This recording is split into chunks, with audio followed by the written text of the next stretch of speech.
Yes, France away in the quarterfinals. We've had lots of goals, 7 in the first game. I don't see too many goals in this one, Ashley.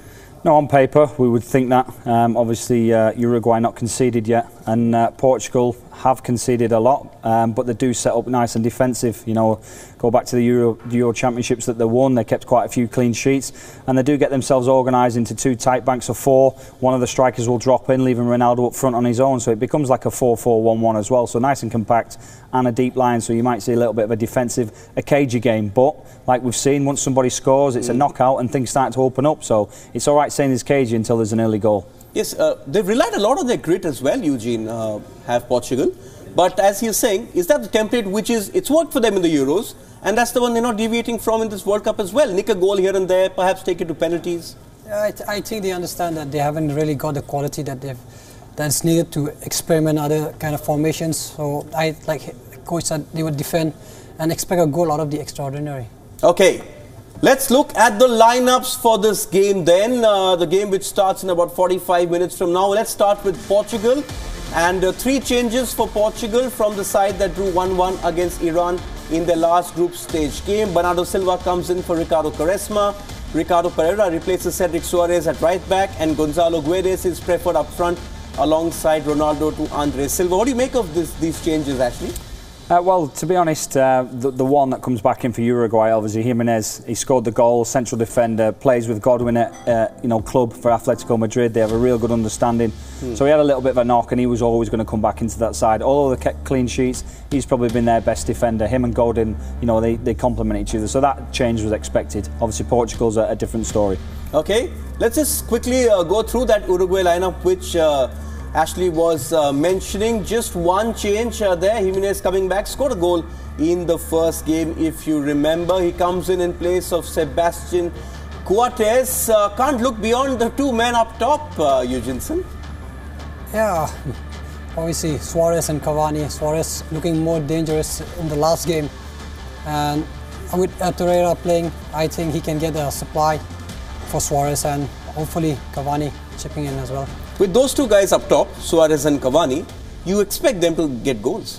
Well, what you're assured of with those 2 is desire and commitment, and the chase lost causes. So if you're playing against them, it'll be Fonte and Pepe.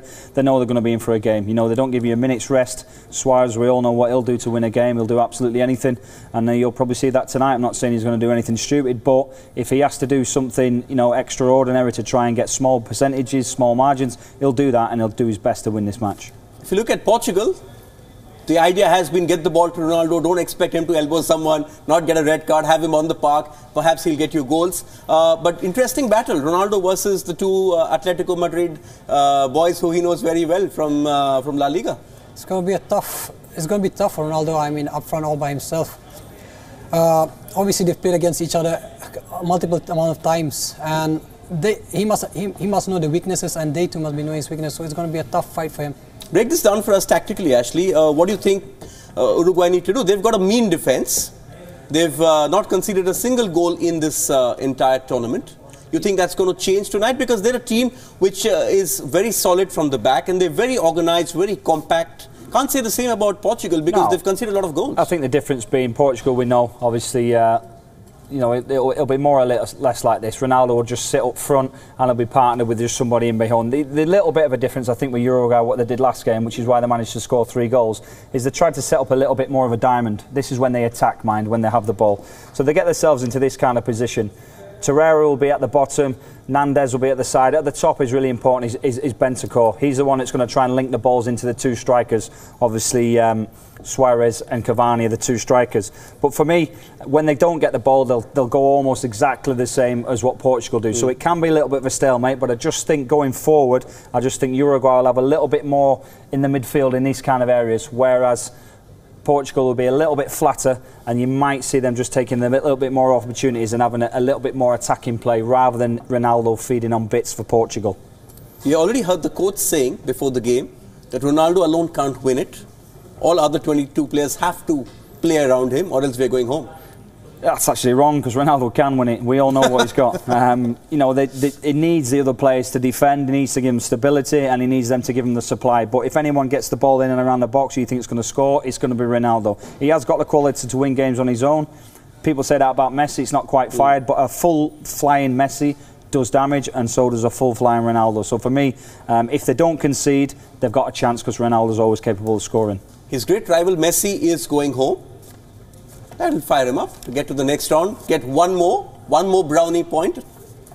He's motivated enough. I think he knows that it's now or never for him to get this cup. So he wants to achieve that, and he's going to be very, very motivated for this one. I'm just hopeful that the team can support him.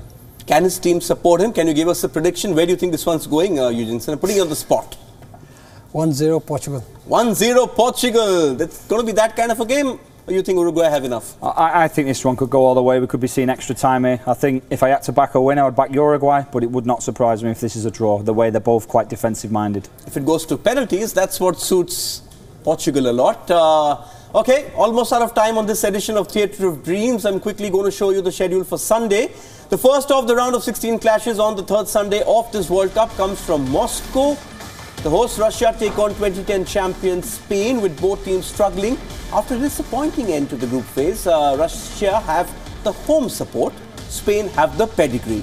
Now the second kickoff is from Nizhny Novgorod and sees dark horses Croatia take on Denmark. Both teams rarely get to the quarterfinals of a World Cup, so expect a lot of intent, especially the Croats, who are looking to emulate the class of 1998.